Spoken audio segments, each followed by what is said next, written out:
Me llamo Johnson Berry. Tengo 14 años. Soy de Joliet, Illinois.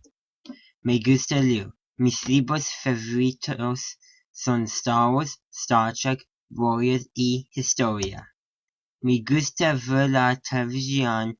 Mis programas de televisión favoritos son MASH, Hogan's Heroes, Gilligan's Island, F-Troop, The Rifleman, Star Wars The Clone Wars, The Brady Bunch, Scooby-Doo y otros diferentes programas de animación desde los 60 y los 70 y otros diferentes programas de televisión desde los 60 y los 70. Me gusta jugar videojuegos. Mis videojuegos favoritos son videojuegos de Star Wars, Lego Indiana Jones The Original Adventures y Lego Batman. Mi película favorita es Star Trek The Voyage Home, porque yo encuentro su entretenido, paciente y interesantes argumento. No me gustan películas de horror, no me gustan películas de románticas, me gustan películas de comida, me gustan películas de acción.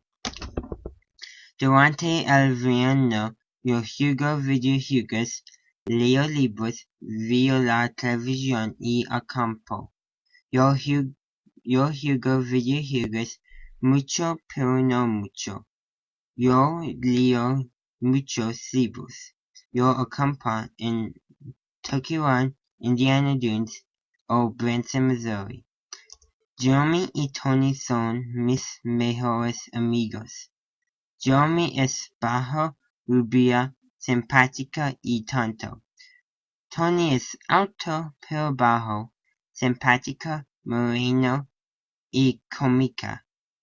Tony toca un instrumento, es clarinete. Me gusta hablar con mis amigos sobre temas interesantes. Mi familia es pequeña. Es 3 personas en mi familia. Tengo unas mascotas. Es un gato. Se llama Chuchu. Yo soy alto, simpático, rubio, un poco cómico. Mis colores favoritos son azul y rojo.